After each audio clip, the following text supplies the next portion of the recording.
Le Grand Matin Sud Radio, 7h, 8h30, Benjamin Glaise. 7h13 sur Sud Radio, c'est à la unanime. Un homme de 39 ans a été tué par balle mardi soir au chemin bas d'Avignon, quartier gangréné par les trafics de stupéfiants. Il a été retrouvé au pied de sa voiture devant son fils de 8 ans qui est lui sain et sauf. 3 hommes ont été interpellés à Marseille, placés en garde à vue. Un 4e est en fuite. Jean-Michel Verne, bonjour. Bonjour. Merci beaucoup d'être avec nous ce matin. Vous êtes journaliste, auteur du livre Les nouveaux mystères de Marseille aux éditions Robert Laffont.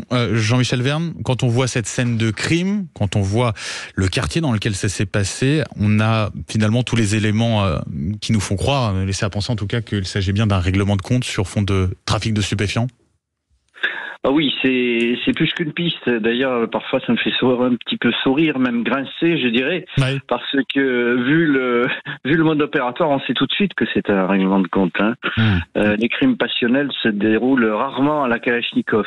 Oui, effectivement, mais bon, c'est vrai qu'on prend aussi des pincettes puisque pour le moment, eh bien, l'affaire n'a pas été jugée et donc c'est normal effectivement même si tous les éléments sont là effectivement pour penser qu'il s'agit bien d'un règlement de compte sur fond de trafic de drogue. En ce qui concerne les suspects qui ont été arrêtés, ils ont été interpellés du côté de Marseille. Est-ce qu'aujourd'hui à Nîmes, ce sont les réseaux marseillais qui tiennent les trafics ? Écoutez, je vends en bois mon dernier ouvrage qui s'appelle Procureur en France, dans lequel témoigne l'ancienne procureure de Marseille, Dominique Laurence. Et son témoignage est d'une force terrible et nous montre comment cette ville est devenue en quelque sorte une narcoville. Elle a employé même l'expression narcomicide pour qualifier la situation à Marseille. Et donc, vous savez, la gangrène, c'est quelque chose qui se propage. Et vu les intérêts qui sont en jeu au niveau financier, parce que c'est totalement colossal le chiffre d'affaires de la drogue en France. Pour vous donner un ordre d'idée, 700 € un kilo de cocaïne en Colombie, c'est au détail en France 65 000 € de chiffre d'affaires. Ouais. Donc on est à 65 € le gramme. On est dans une économie qui est en pleine expansion. Et il est facile alors avec cet argent de recruter de jeunes tueurs qui se sont formés, je dirais presque, qui ont l'impression d'être dans les jeux vidéo. C'est la génération GTA. La génération GTA va recevoir un message sur une appli, aller chercher une Kalachnikov dans une voiture, prendre la voiture avec une photo de la cible et puis repartir jouer à son jeu vidéo. Vous voyez, je caricature, mais c'est un peu ça. Vous avez avec une violence qui n'a plus de limite finalement, d'une certaine manière, parce qu'on parle de cet enfant de 8 ans qui a été retrouvé sain et sauf dans ce véhicule visé par des tirs. On pense aussi au jeune Fayed, mort en août dernier du côté de Nîmes. Finalement, il y a plus de limite à cette violence-là aujourd'hui. Non, et je vous dis, en plus de par les intérêts financiers qui sont en jeu, l'argent justifie tout pour ces gens-là, et ils se donnent tous les moyens, ils n'ont aucune limite, aucune morale, je dirais presque aucun honneur.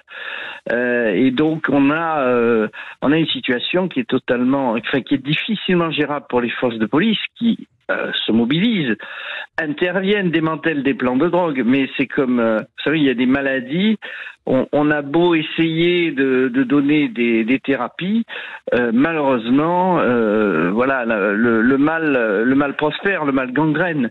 Et on a aujourd'hui des organisations criminelles de par le monde qui ont investi toute la planète, et y compris beaucoup l'Europe et la France. Vous savez, la balle qui a failli tuer ce garçon de 8 ans, elle part de Manta. Manta, ça vous dit pas grand-chose, c'est un port en Équateur, d'où partent les plus grandes quantités de cocaïne produites au Pérou et en Colombie. Voilà, donc on est dans une macroéconomie de la drogue qui gangrène tout notre territoire. Un monde globalisé finalement avec ce système de trafic de drogue. On a beaucoup parlé l'an dernier, depuis l'an dernier, de ces 2 gangs à Marseille, la DZ Mafia et puis Yoda. Est-ce qu'on sait si ces 2 gangs sont également présents du côté de Nîmes? et notamment vis-à-vis de ce qui s'est passé mardi soir. Est-ce que on a le sentiment aujourd'hui que ces deux gangs qui ont fait près de 50 morts à Marseille l'an dernier sont ceux aussi qui provoquent ces fusillades et ces règlements de compte qu'on peut voir du côté de Nîmes notamment? Tout à fait, j'étais un des premiers à le dire d'ailleurs hier sur les ondes de BFM. Ce sont les gens de la DZ Mafia qui sont venus à Nîmes, sans doute à la demande de clans locaux. C'est ce qu'on a vu par exemple à Nice. On a demandé à des Marseillais de prendre le contrôle de cités comme l'Ariane.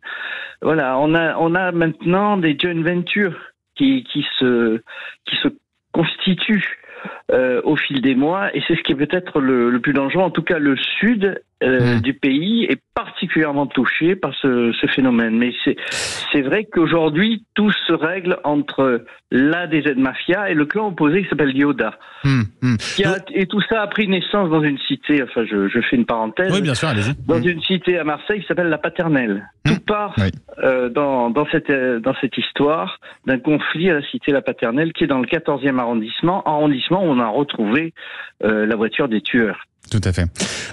Juste pour terminer là-dessus, sur cette guerre que se livrent ces deux gangs, on parle de gangs, est-ce qu'on ne devrait pas parler plutôt de mafia finalement?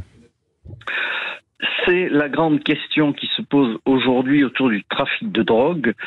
Il faut savoir que la drogue génère des recettes telles que ça donne une force corruptive à ces organisations criminelles.